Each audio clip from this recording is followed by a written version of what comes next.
What's good, y'all? This is Abwon, and this is another edition of Before You Watch, spoiler-free reviews.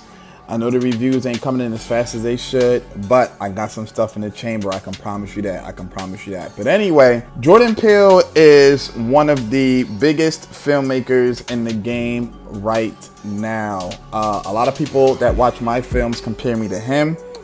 And it's crazy because I don't even really get a lot of my influence from him. I think it's just because we're both black filmmakers.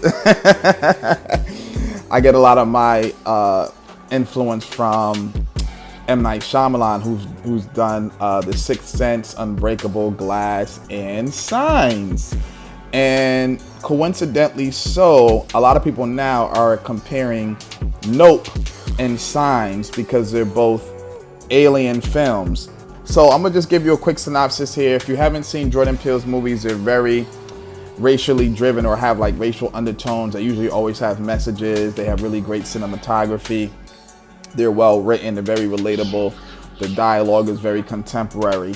So Keke Palmer and Daniel Kaluuya, who are both excellent, like they both have excellent chemistry. Anyway, they're siblings, and their great grandfather was the first black jockey to be caught on film, and a jockey is obviously somebody just riding a horse, you know what I'm saying, or something to that effect. Anyway, the owner of the ranch, who is their father, he passes away in the beginning of the film, and they need to figure out a way to keep it up and running. They have an alien encounter and decide, we're going to put this on film and sell it for all types of money, and we're going to become famous, and people are going to pay us millions of dollars for this and that and the third. All right, that's it.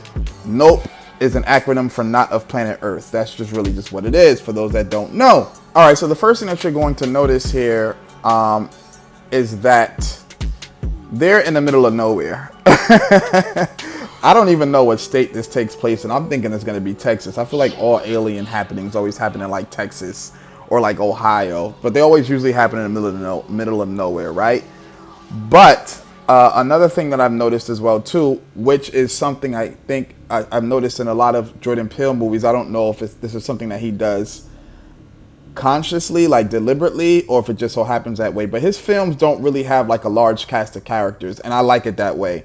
You could take somebody like Martin Scorsese or even Quentin Tarantino, and their films have like 13 main characters. They all have backstories. They all have something going on with something else, and it could just be too much for the viewer sometimes, which leads to disengagement.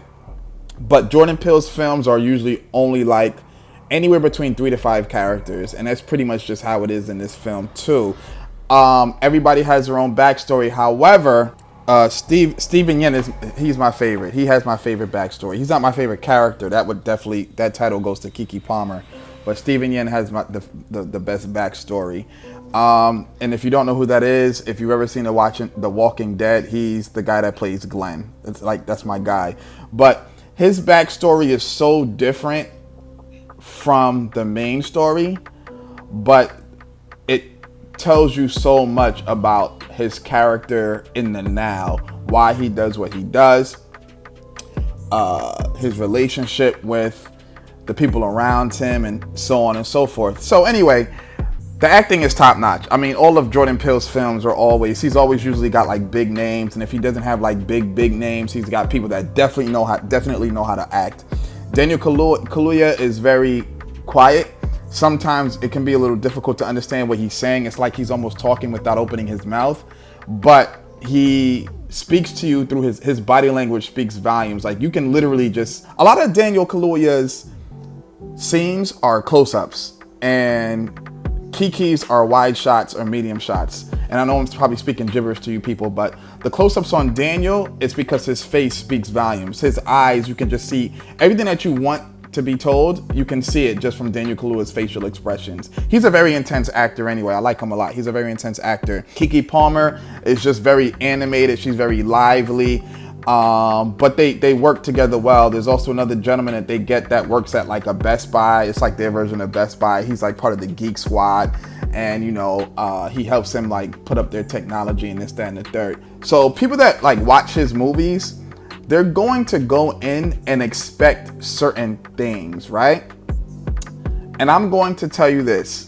You cannot go into Nope expecting to see Get Out with aliens. It's not going to happen. You just have to take this movie for what it is. And I'm not saying this from the negative point of view.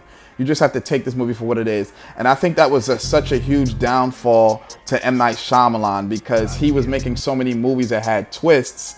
It got to the point where everybody expected everything he put out to be like Sixth Sense, and then when it wasn't, they got upset. It's not scary, but it is very, very, very, very intense, and it's very suspenseful. And honestly, to me, if you can make a horror movie that's really intense to the point where like you're kind of getting anxious because you're like you don't know what to expect, you've done your job. I don't need to watch a scary movie and feel like I can't look in the mirror. I need to turn on the lights on. I don't need to do all of that. If I'm just really anxious to see what happens next, that's all that matters, and he did a great job of doing that. There's some jump scares that you can't even predict because they just happen. The best thing about this movie is the cinematography. It's just very wide in scope. I mean, it's an alien film, so obviously that you're going to be looking up the majority of the time.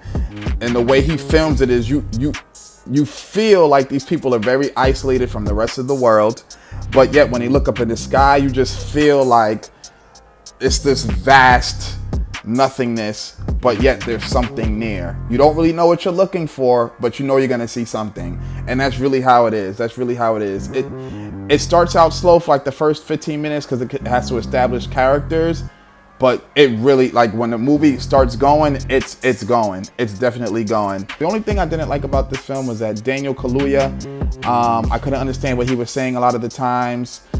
His voice was like really deep. But at the same time, it really doesn't hinder the dialogue because the dialogue is really easy to follow. But one thing I also did not like was the score. Sometimes it wanted to be a Western, sometimes it wanted to be a sci-fi film, sometimes it wanted to be like a monster film. So it can like vary, and I don't think it works all the time. But it doesn't take away from the movie because Jordan Peele's movies really don't rely on the score. So there's not really a lot of sound, and the sound that they do have plays a part in it. Like, you'll hear like a sci-fi score, like music going on, and it's because a spaceship is coming close or something like that. That's pretty much it.